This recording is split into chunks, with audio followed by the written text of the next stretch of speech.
Good afternoon, and welcome to your Construction Safety Association of Manitoba's 2024 virtual webinar series. My name is Megan Story, and I am the Training and Development Manager of the Construction Safety Association of Manitoba. We are proud to be recognized as your premier and trusted source for safety and health information, resources, training, and core certification. Today's virtual webinar is an example of how we are striving to provide you with practical and relevant information to help with your accident prevention in your workplace. For those of you who know CSAM, quite simply our answer is yes. How can we help?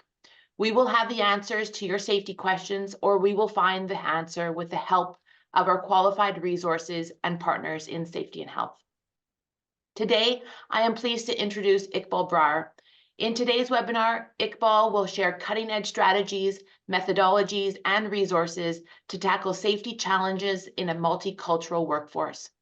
Learn to develop a customized safety plan tailored to your company's needs, ensuring safety remains a top priority for everyone. Please note that this webinar is being recorded and a copy of Iqbal's presentation will be made available. If you do have questions for Iqbal, please feel free to add them into the chat in the webinar. And at the end of Iqbal's presentation, he will be able to answer those questions for you. Iqbal, the screen is all yours. Awesome. Thank you very much, Megan. Appreciate it. First, I just want to start by thanking everyone for attending this presentation. I know everyone's busy, so appreciate your time, and hopefully you'll get some good tangible information from here that you can apply to your organizations. So with that, I'm just going to jump into it here. Just one second, I'm going to share my screen. Perfect.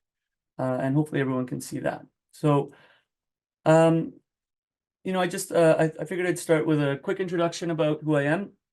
Like Megan mentioned, my name is Iqbal Brar. Folks call me Iq as well, whatever's easier for you. I'm the president and principal consultant at IQ Safety Solutions, a health and safety consulting firm based out of Winnipeg.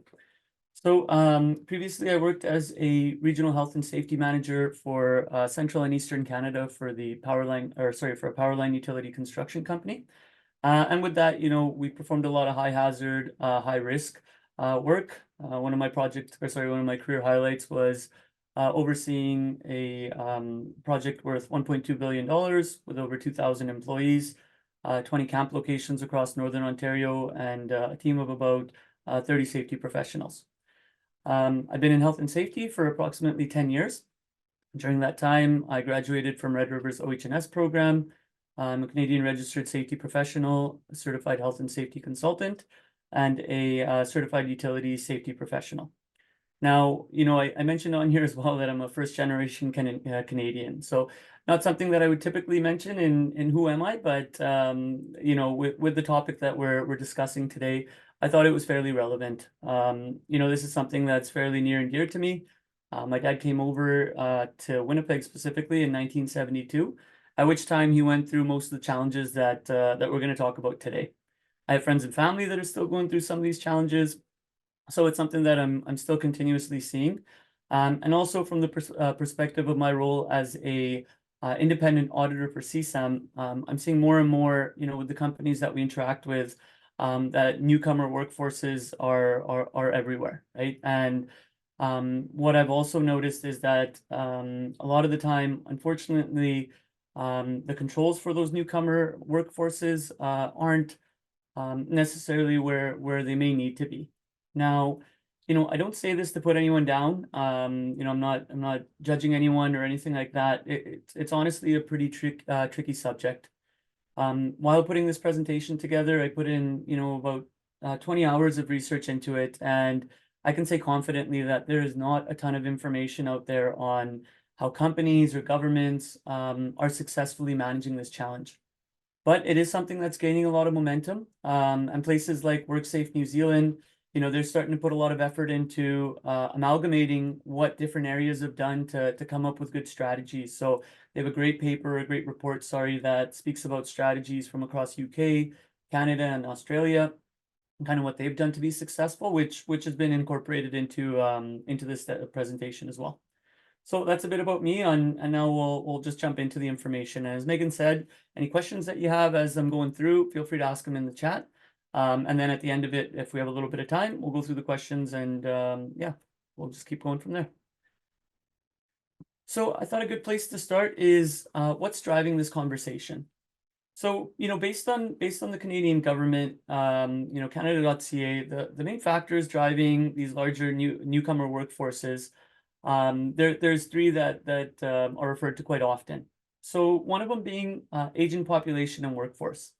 So in Canada, the median age has increased from 26.2 years in 1971 to 41.4 years in 2020. So more people are retiring or leaving the workforce than entering it, which is creating a labor shortage in many sectors, including construction. The construction industry is expected to lose 248,000 workers to retirement by 2030, which is about 22% of the current workforce. Economic growth and demand is also another factor. With Canada, the economy recovering from the impact of COVID-19, there's a lot of projected growth, a lot of high demands for infrastructure. I mean, we see it on the news all the time. There's a housing crisis going on right now. So lots of need in the construction industry. So the construction industry is expected to need about 309,000 new workers by 2030 to keep up with the demand.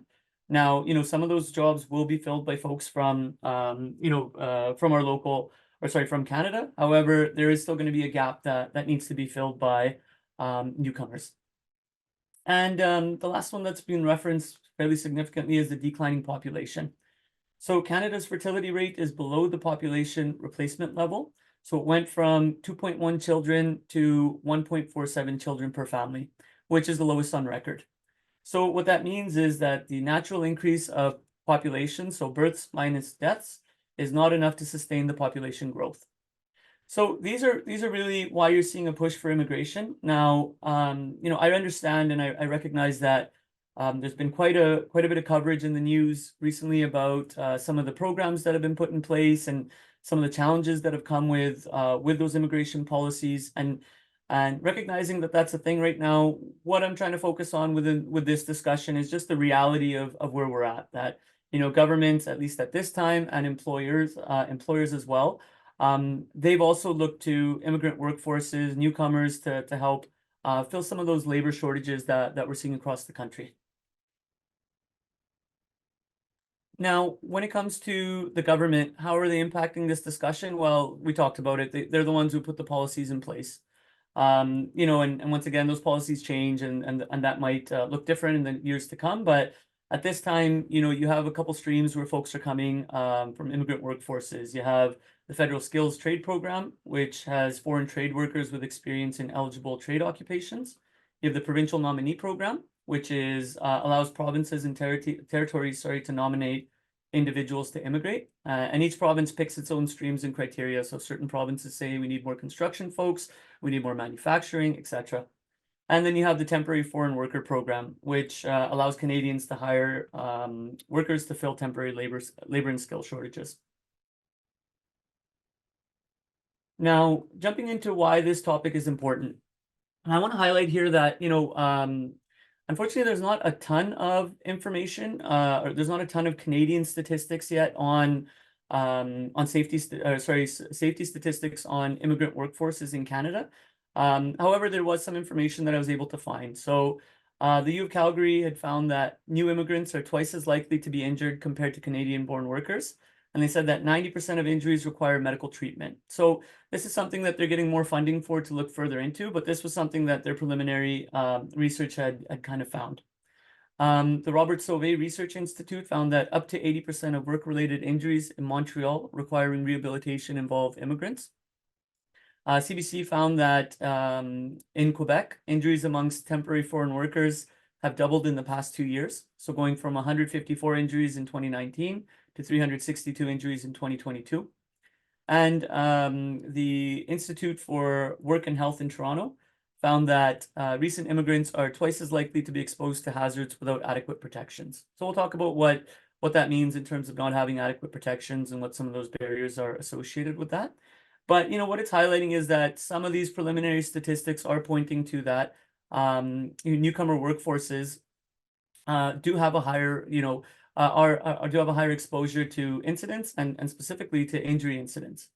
And what I wanted to highlight here as well as an argument is that, we can use another group that's fairly similar to newcomer workforces, which is young and inexperienced workers.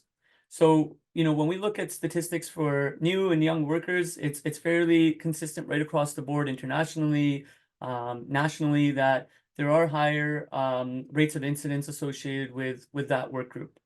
Now, typically, what you'll see is there's an array of numbers, but 33% higher chance of injury incidents is something that you'll typically see in a lot of research when speaking to new and inexperienced workers. And we look at what are some of those factors that make young workers more susceptible to incidents. Well, you have things like lack of experience, unfamiliar with the hazards related to the job. They may have limited training. They may be trying to prove themselves, and a couple other factors that make them more susceptible. Now, if we apply that same thinking to newcomer workforces, all of those things apply. Lack of experience, possibly unfamiliar with the hazards related to the job, limited training, they're trying to prove themselves. But then you add on to the additional factors as well, such as potentially communication barriers. You may have things like mismatched physical capabilities. Right? They may not have come from using construction as an example, they may not have come from a construction background, but they're working construction now. You have financial strains associated with it. So individuals that, are providing for their family, need to have a job, may impact their decision to speak up about safety.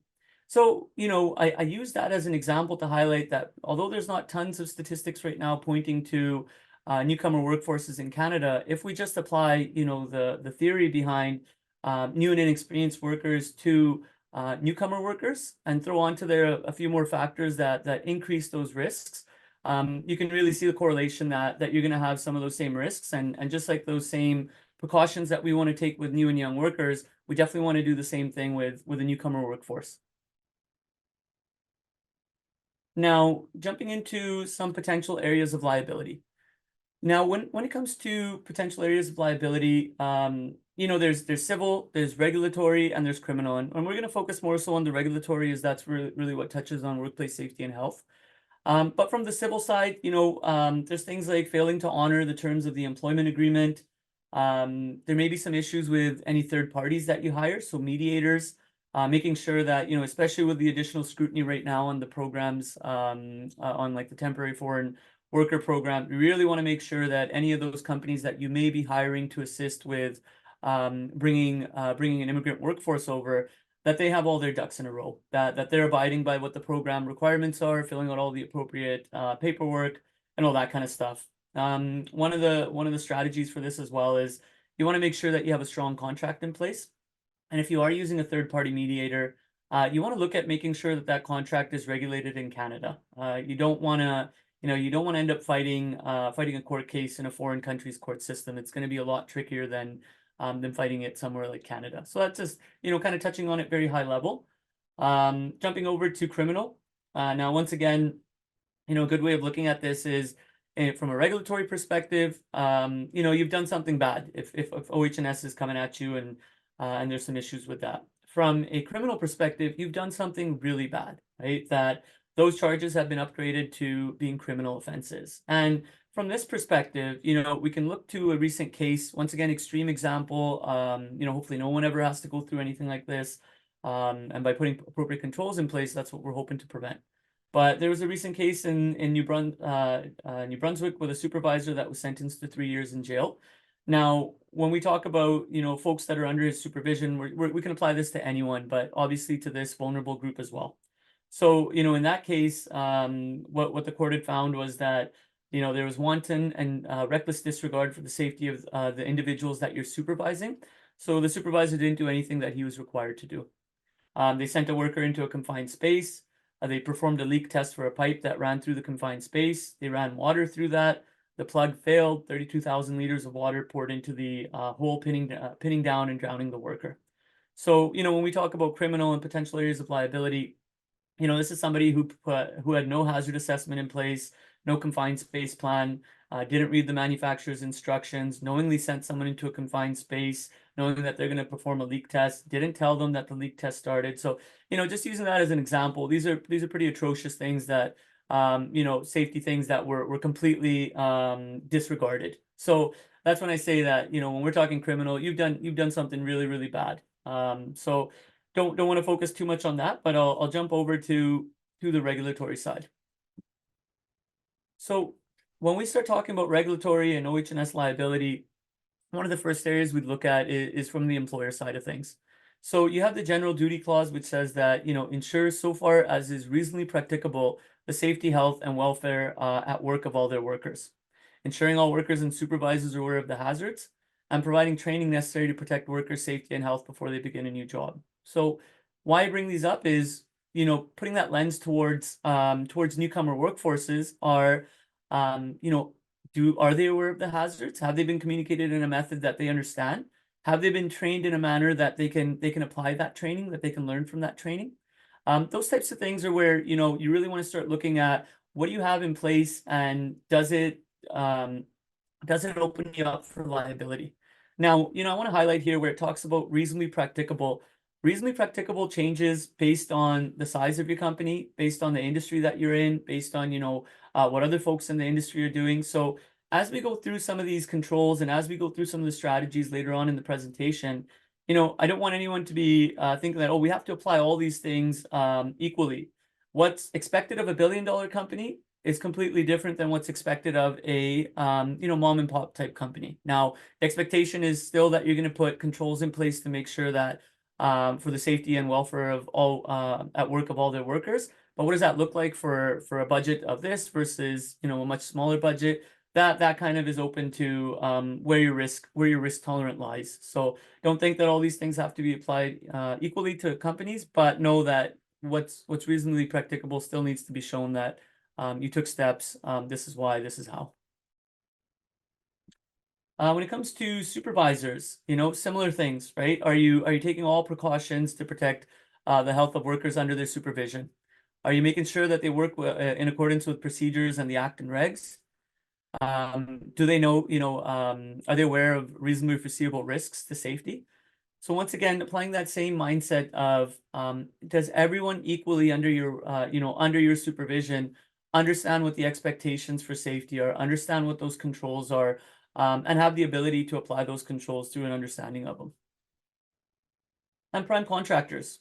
So, prime contractor has a legal responsibility for setting up an effective system to ensure that everyone at the project meets the legal safety and health obligations, coordinating, monitoring, ensuring that precautions are in place to effectively control safety and health hazards, and coordinating the safety and health programs of contracted employers. So once again, from a prime perspective or a GC perspective, do you have some sort of system in place to make sure that, those folks working underneath you, that they put some consideration towards ensuring that everyone in their workforce understands what the hazards are, understands what the controls are? Those are things that, not to scare anyone, but from a liability perspective, those are things that can come up. And those are questions that, you do want to be able to answer, or you do want to say that we put these controls in place to try and mitigate that. What I'm jumping into next here is kind of a section on cultural impacts on safety. So, there was a study, or there was a research paper done called Safety Cultures Across Cultures. And what the authors argued is that that the beliefs and values related to safety within a company are shaped by the national culture where the workers come from. So basically, the way that people in a country generally think about safety can influence how a company sees and manages safety. And there's going to be 4 factors that we're going to talk about, and some strategies for how to deal with those factors. Now, I want to highlight here that these are generalizations, right? These are, these have been applied to broad groups based on research, sociological, they've obviously done their diligence in how they've come to these, but at the end of the day, these are generalizations, and individual attitudes can vary within each culture, within each country. Cultural dynamics can shift over time. So we're really, I'm not talking about these as these are absolutes that apply to everyone within this group. These are just some things that, when taking cultural diversity into consideration, there's some things within here that may be applicable to some groups, from certain cultures. So I know I'm putting a lot of prefaces on this information, but it's just so that everyone, has the same lens, that it's not something that could be applied right across the board. But we'll talk about kind of how you can apply this at the end of this section as well. So the first one that we talk about is uncertainty avoidance. And what uncertainty avoidance is that groups that rely on norms, rules, and procedures. So what you have is you have low uncertainty avoidance groups, and cultures, and you have high uncertainty avoidance cultures. So on the low uncertainty side, what that means is, they're typically more flexible and open to new situations. They may be comfortable with ambiguity, and they rely on skills and common sense more.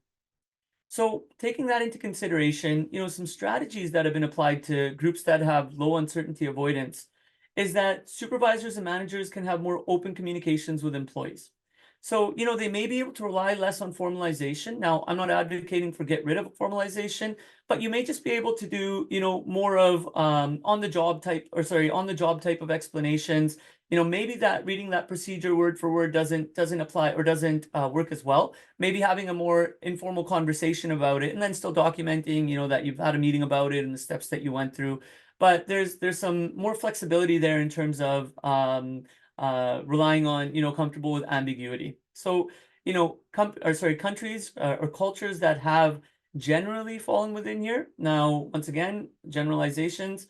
Philippines and India fall within low uncertainty avoidance cultures. Now, I kind of picked cultures that, through research online, that apply to where we're seeing influxes of immigration within Canada. So there's other ones that would fit within this, but I'll just kind of use a couple to highlight some of the ones that we're seeing based on statistics for immigration. And then you have on the other side, you have high uncertainty avoidance cultures. So these prefer clear rules, routines, and established processes. They may be hesitant to embrace change. So some strategies that you may want to apply to high uncertainty avoidance groups is you want to emphasize clear rules and procedures. This is a group that generally likes to see, those standard operating procedures, safe work procedures. You want to have structured and formalized safety processes. Because there may be some hesitancy to embrace change, you may want to do some additional monitoring on this group, just to make sure that you're addressing that need for change, and you're kind of constantly ensuring that change is starting to occur. And some of the cultures that you see that fall within that high uncertainty avoidance cultures, you have the Japanese culture and you have German culture. So once again, generalizations made on based off what the internet and ChatGPT and those types of programs are saying. But can you apply them to everyone within that group? No, but there are certain, what I'm getting at here is there are certain cultures that prefer more established rules and processes. There are certain cultures that prefer more, skills and common sense and discussions. So that's basically the takeaway from that one. The next one is power distance, so hierarchy and authority. So what this talks about is it reflects the range in which workers expect boundaries between leaders and supervisors and subordinates. So what's that gap between them? Is it a small gap? Is it a large gap? What you have in low power distance cultures is there's not really a large gap between managers, supervisors, and workers. There's free flow between them. Workers can easily go to their managers and supervisors, talk to them, get answers from them, and that's not seen as out of the norm. Strategies that fit within that low power distance type of culture is they appreciate open communication. Folks like a more collaborative and inclusive approach. They're advocates for involvement in decision making. So you really want to, where you're having that culture of individuals have that really open relationship with their supervisors and managers. They expect to be involved in that decision making. Now, whether that means actually following that decision or at least just including them in that conversation, I mean, that's up to your management style / your organization's wants and needs. But that's just a way to get them more involved on the safety side of things. And a culture that's seen within that low power distance is Canada, right? What we're seeing is having a little bit more relaxed when it comes to those types of things. Now, once again, it varies. Certain jobs, you may have that very high power distance where in my experience and with my, previous employment and things like that, I can say that there was a lot of low power distance. My employees could go up to the manager, up to me, and vice versa, anytime that they wanted. So, those are some things. There is inclusivity in the safety program, collaboration, all those types of things work well within that. Now, on the flip side, there's high power distance. This is where there's a significant acceptance of authority. They're not accustomed to having input on decisions, and they expect leaders to make decisions for them. So some strategies here is that when it comes to safety, communication about safety should come from an authoritative figure. You want to acknowledge adherence to established rules and norms. You really want to more or less kind of lay down that this is a requirement, right? Now, I'm going to use an example here. So one, a country that's seen as a high power distance is in India, right? In India, there's a huge separation between workers and managers and supervisors. And now, using an example for myself and something that I had kind of gone through, I work with different clients and different work groups, diverse work groups, and my typical approach includes educating individuals, including them in the decision making, and getting them to get on board and things like that. And I had been working with one specific group of newcomers, and once again, I fall back on it just because it's tied to kind of my roots as well. As it was a group of Indian, it was an Indian work group, so a specific subsection. There was different Indian work groups as well that this wasn't applicable to, but I wasn't having any success with them. Right, I tried my typical approach and it wasn't working. And I went to my dad and I said, Dad, I'm not getting through. I'm not getting through to this one specific group. What's your thoughts? And basically, my dad, he called me an idiot. He said that that doesn't work. That doesn't work with East Indians, and that's not the right way to go. What you should be doing is you got to come to it from an authority position. You have to let them know that you have some authority, that you're not asking them, that you're telling them. So not my typical approach, but I took that approach. I talked to the owner. I had him come with me as well. And with that one specific group, we had a discussion about that this was a requirement for safety. I had the authority of the owner there behind me who reiterated that this was a requirement and that any safety, conversations or any safety decisions, I have full authority over them. And we found success in that route.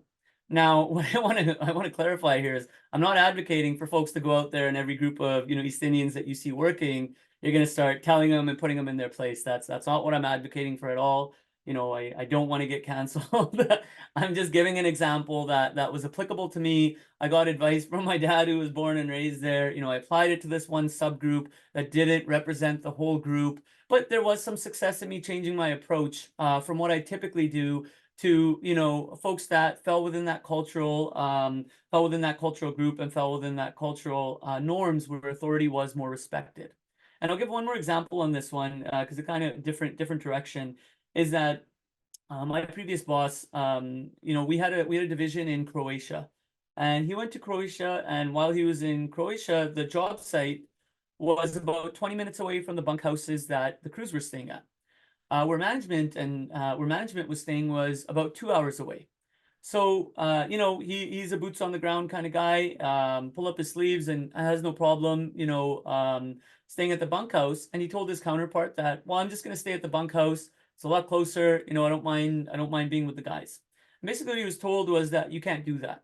He said that the culture here is that, if you stay in that bunkhouse, they're gonna lose all respect for you, and you're not going to get through to them on anything that you're asking for. So you need to stay in the management's at the hotel for management 2 hours away.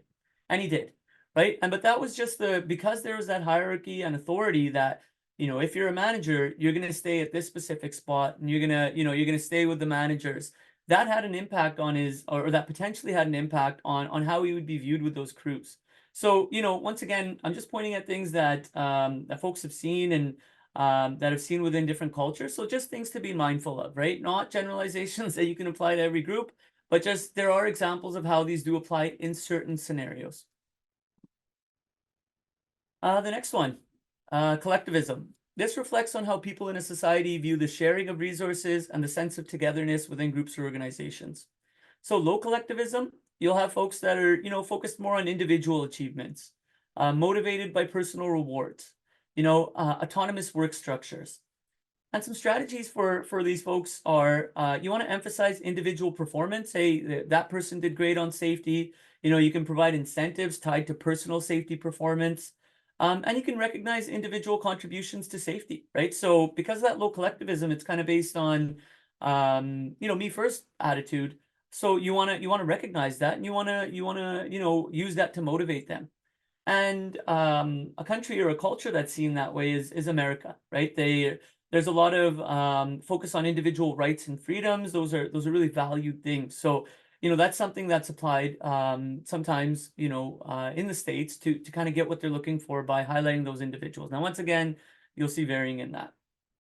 High collectivism, on the other side, is an emphasis on teamwork, positive teamwork and positive working relationships, group-orientated incentives, and mentoring programs are really effective with groups with high collectivism. So some strategies there are, well, implement group-oriented safety programs, right? Have folks kind of involved in it from a group perspective. Align safety goals with the collective well-being of the group. Give rewards based on the group's performance for safety. It's really based on, and when we talk about mentoring, have mentoring programs in place for folks from those groups, because once again, they get that bonding of the teamwork, those positive working relationships, and it really works for them. So some countries that fall within that, these countries are focused on strong community bonds. You have countries like Japan, Philippines, India, Nigeria, all of them are typically seen as countries with high collectivism. And the last one we're touching on here is assertiveness. So assertiveness is about how people in a culture express themselves in social relationships. So whether they're bold, confrontational, or more reserved. And what you have in low assertiveness is you may avoid confrontation, they value cooperation, trusting of colleagues and managers. They're more open to behavior monitoring. And you may find some strategies there that, leaders may need to adopt a less confrontational approach. So folks with low assertiveness, they're going to try and avoid, those situations that where there's a confrontational approach. You may see them agreeing to what you're saying, but in reality, they're actually just trying to get out of that situation. They're extremely uncomfortable with it. And you may want to put safety strategies in place that emphasize monitoring behaviors. Countries, once again, I'm just kind of falling back on India here, not to make them the scapegoat on everything, but low assertiveness, that is something that has been found in their country. Canada is one that fell within that, according to the internet. But once again, we're generalizing, right? Because Canada is seen as a reputation for politeness. I'd argue that, that's probably not the case. And being in construction for 10 years, I definitely argue that that's not the case in construction. So, like I said, generalizations. And on the high assertiveness side, this is folks that are very competitive with each other. They're less inclined to cooperative safety efforts. They're comfortable expressing their opinions. And some strategies for them are, you can be more direct. You want to allow these workers to voice their opinions in safety decision making. And you want to emphasize some competitive aspects of safety achievements in these situations. Now, I'm going to use the U.S. as an example here again. And one of our divisions in my previous employment, we had an American division. An example we had there was that Canada had higher standards for safety in the power line utility, and what they were doing was they were implementing those higher standards to the American division.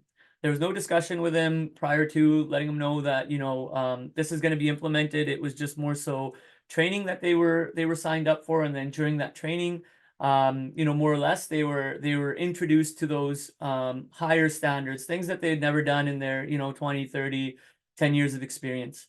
And the outcome of that was they confronted the trainer, said that this isn't how we do things down here. This is BS, and we're not going to do it. And then a number of those individuals walked out of that training session. So recognizing that, there was high assertiveness, that was a high assertiveness group, a subsection, power linemen, you'll find high assertiveness within that culture.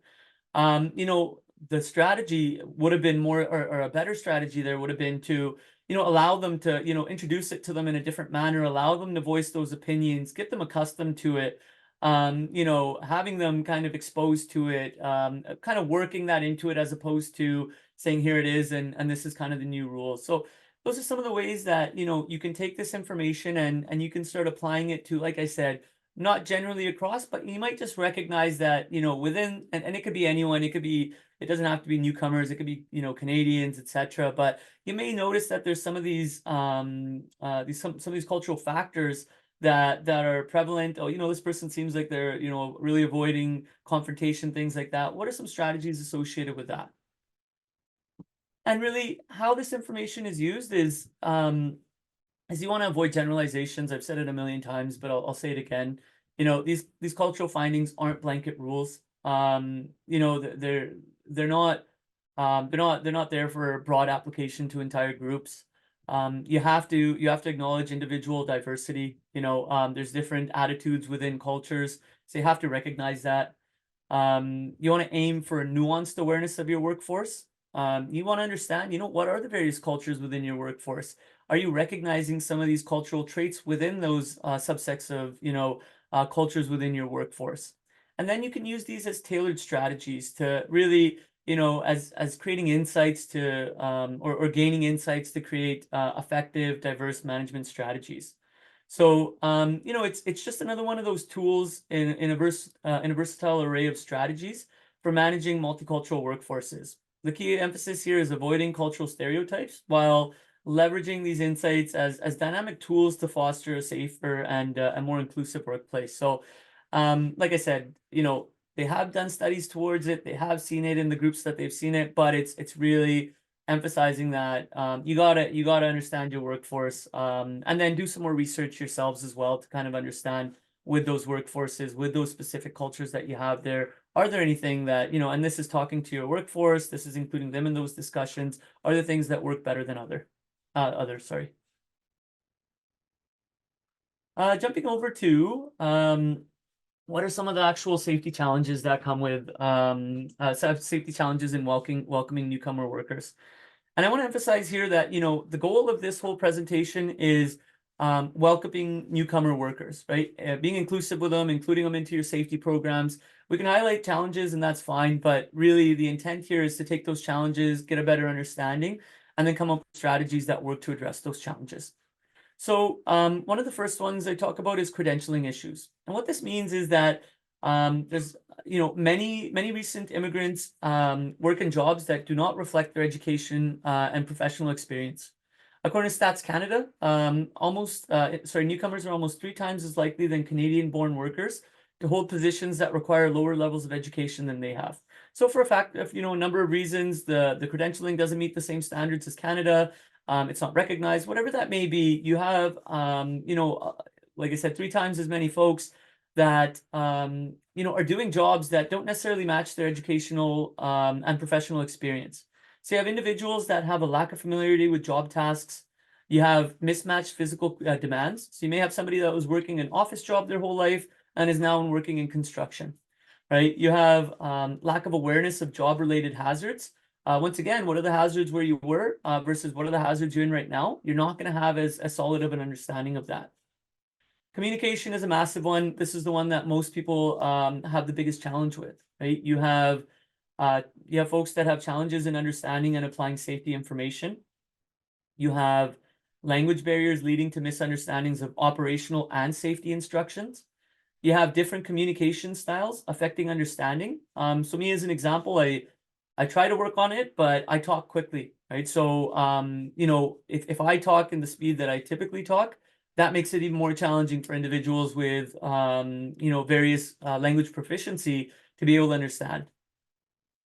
Lack of understanding of rights in WCB. So some folks, through those communication challenges, don't actually know what controls or what protections they have in place for themselves. There's religious considerations for PPE, right? So there's different religious practices that include keeping beard and particular styles of hair. So I mean, I'm using myself as an example here as a practicing Sikh. I do wear a turban, but there are ways that we make it work, right? So coming up with solutions for that is what we're talking about here. And I've come up with a solution on wearing a different style of turban to allow for a hard hat to fit over top of it, fit snugly, fit comfortably, be able to put it on appropriately and securely, and make that work. So for all these challenges, there are strategies.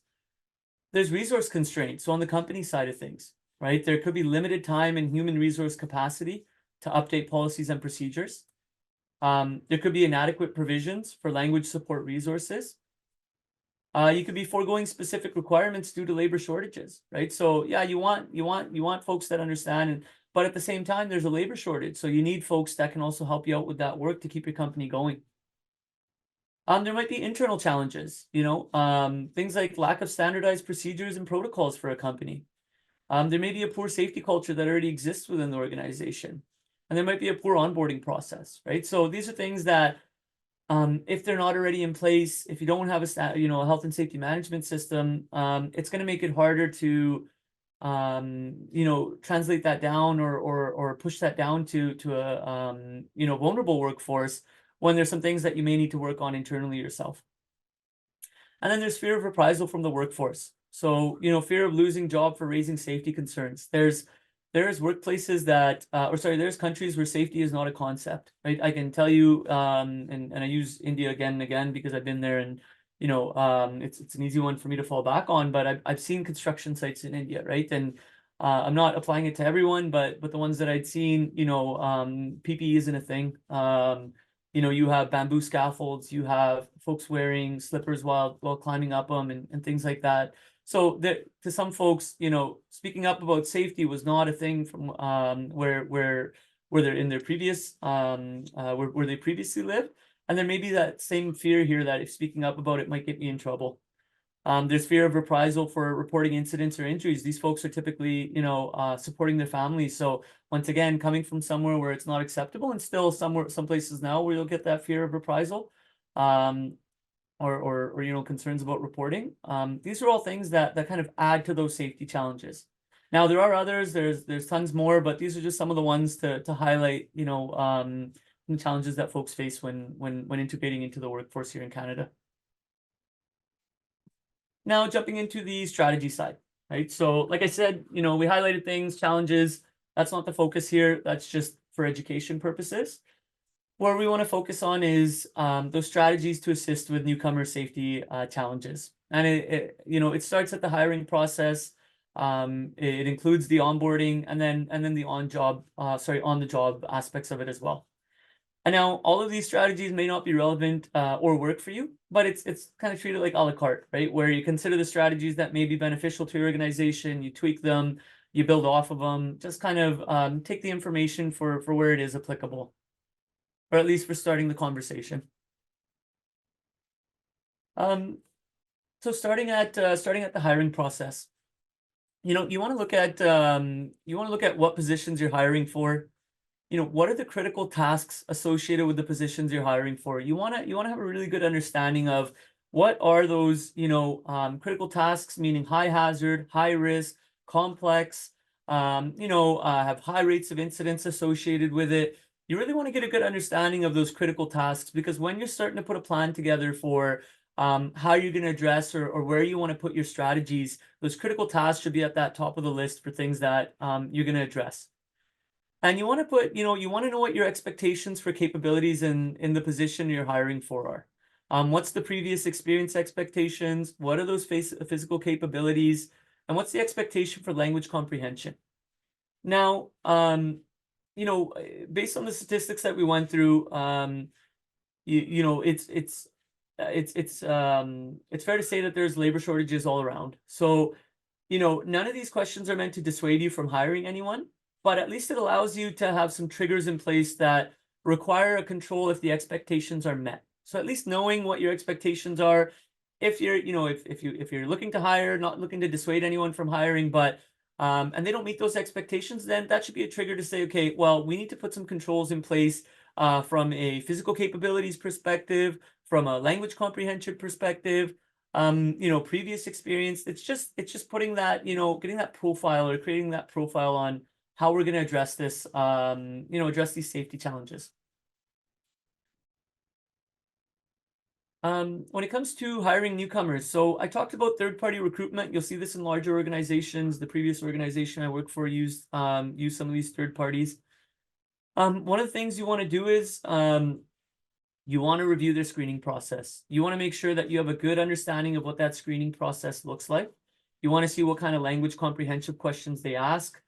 You want to give feedback on that. You know, if you're not satisfied with it, then you want to look around and make sure that you're finding a company that meets your needs. Good companies may be able to incorporate company-specific safety information in the applicant's language. So if you're paying a lot of money for this, you know, there's things that you can ask for as well. You know, get them to translate some of your material. Ask them if, you know, there's any type of safety training that can be provided before they come. Ask if there's any communication plans that they can assist in. You know, can they provide updated safety information that you may send to them and get them to translate? And you know what my previous organization had to do was they actually had to add a layer of controls on top of the third-party recruitment. So you know, where the third party had said that we're going to get you folks that have this level of you know, reading and writing and speaking abilities. What they were finding was by the time the individual got in the field, they didn't actually have those. So what my previous organization did was they actually third-partied a proctor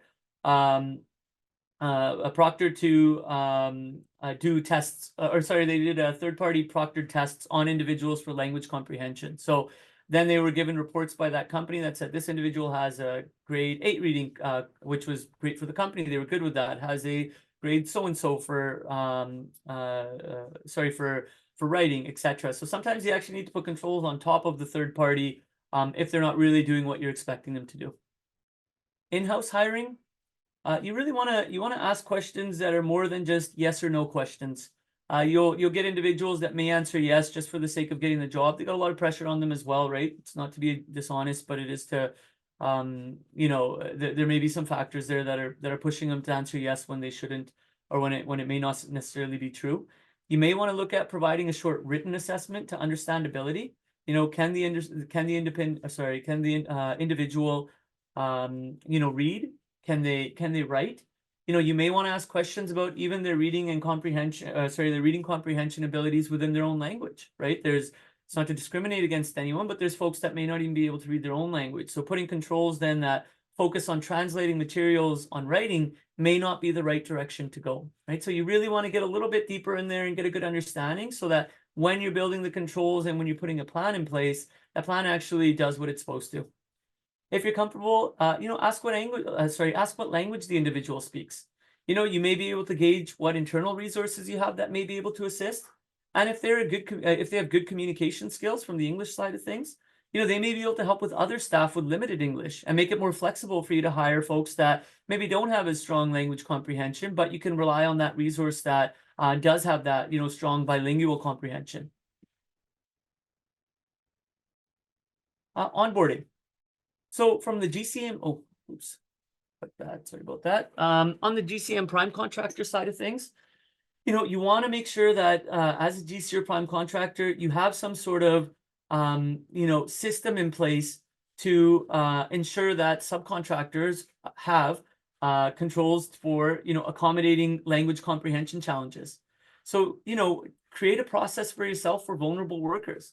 You know, what are your expectations? We expect that, you know, information is going to be translated in a language that's understood, whether that be verbally or whether that be written. You know, we expect that the orientation is going to be delivered in a manner that, you know, is understandable to all individuals coming onto the job.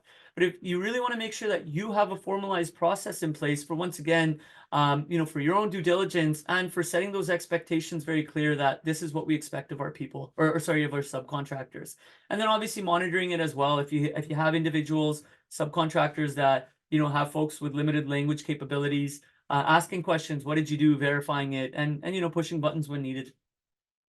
You want to create an updated orientation for newcomers. So you want to focus on using simple and clear English.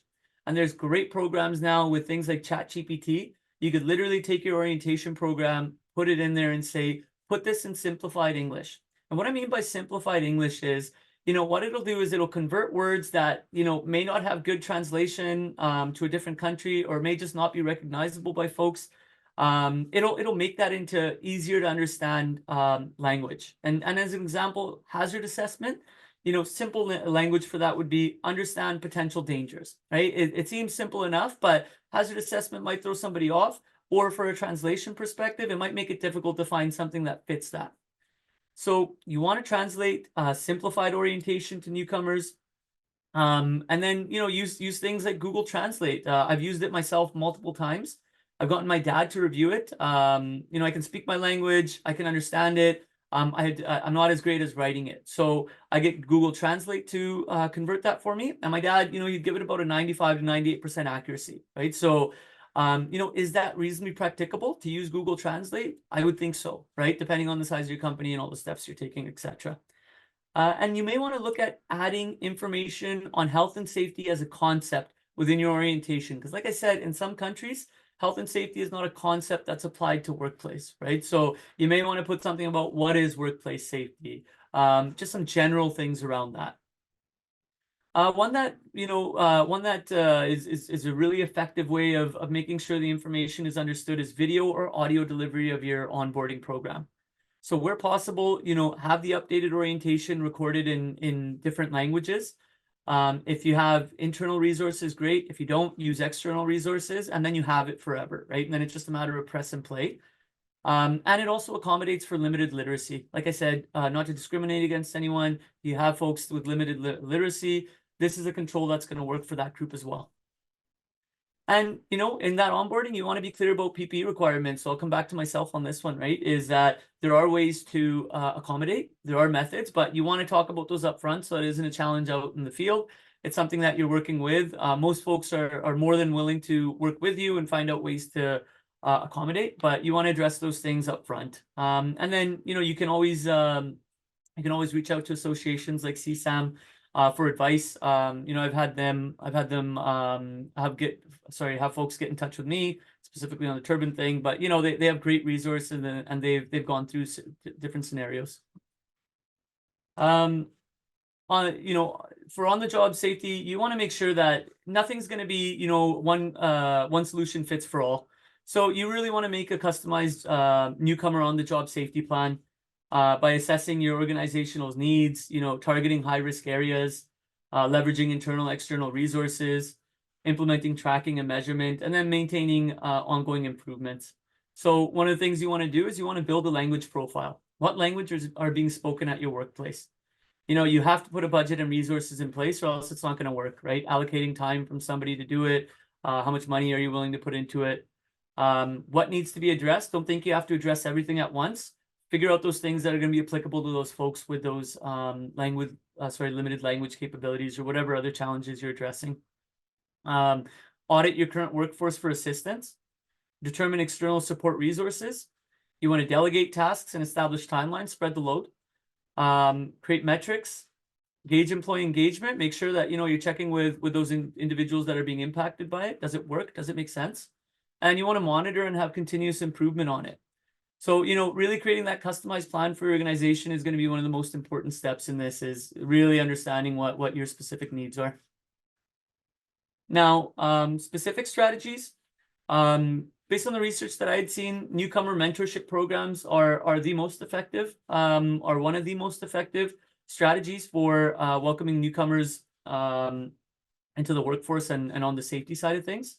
So, you know, once again, formalize the program, similar to new and inexperienced worker program, or as an extension of that program. You want to make sure you're formalizing whatever steps you're taking for your due diligence. And then, you know, if possible, partner them with a member of the same community. If not, select the right mentor. Make sure that the individual is patient, that they understand, you know, that it's going to take a little bit longer to understand, or to educate, that, you know, they're going to have to use a lot of visual cues and things like that, but you want to make sure you have the right person.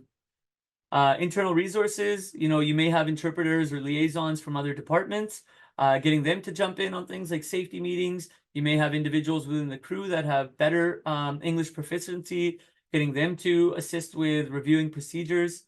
Include some individuals, you know, in the workplace safety and health committee so that they can communicate some of the challenges from that end of things.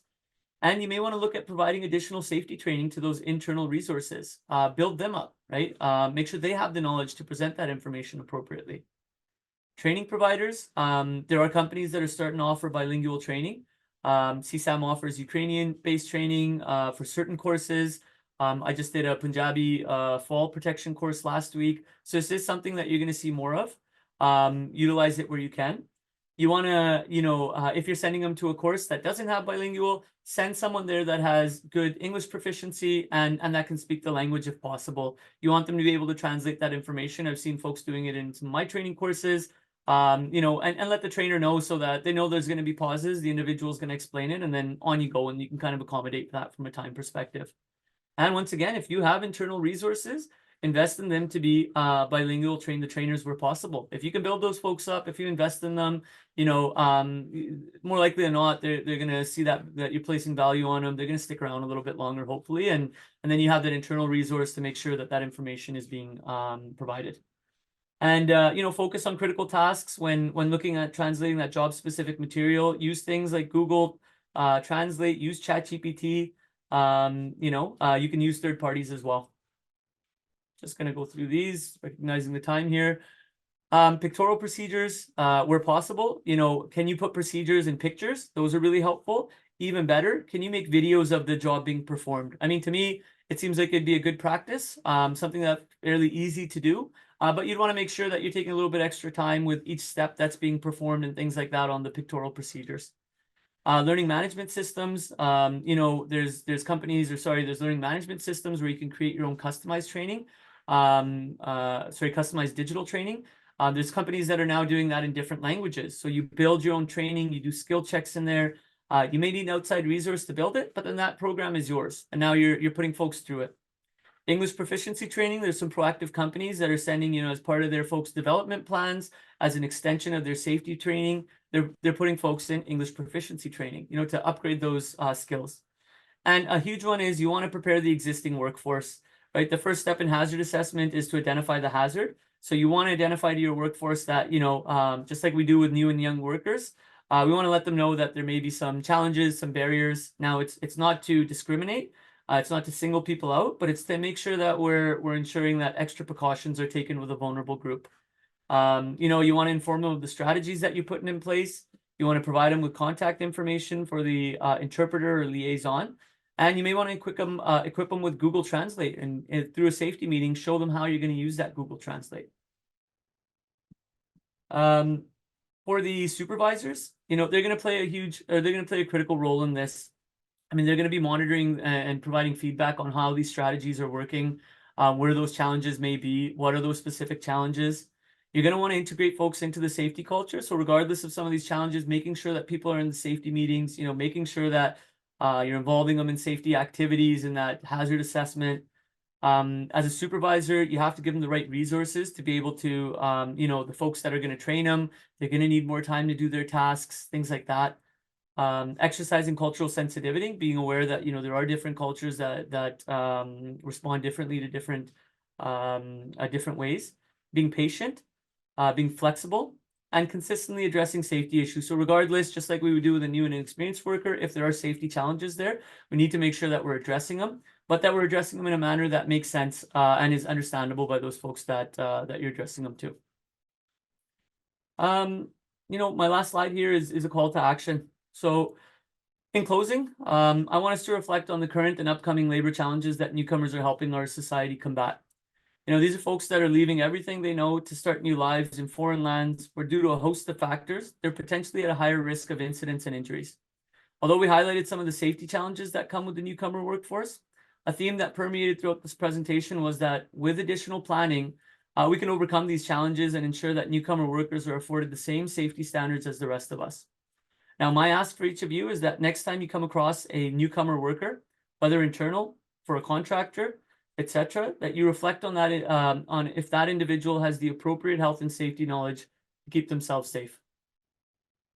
Now, I would like to just, as people are potentially signing off, I just want to raise your awareness of a few things that are coming up here at the Construction Safety Association of Manitoba. So as you likely know, we do have our CSAM, the safety conference, coming up in less than a month's time, only 3 weeks away, February 13th and 14th, where we will actually be hosting a PPE basics course in Ukrainian language. So if you do have Ukrainians in your employment and you are looking to have them trained.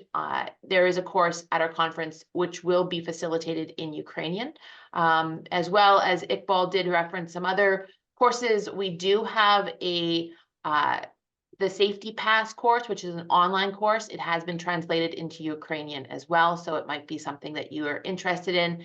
Please feel free to reach out to myself, megan.at constructionsafety.ca, or call us here, and we'd be happy to give you access to that training as well. So thank you, Iqbal. We appreciate your time. It's been excellent. Thank you for answering our questions. And be sure to know that this recording will be made available on our YouTube channel. So do watch that space. You will be receiving an email from myself once it is posted to our YouTube channel so that you can access it along with Iqbal's presentation, so you can review that as well. So thank you again. Enjoy the rest of your day, and we'll see you around soon. Okay? Thank you.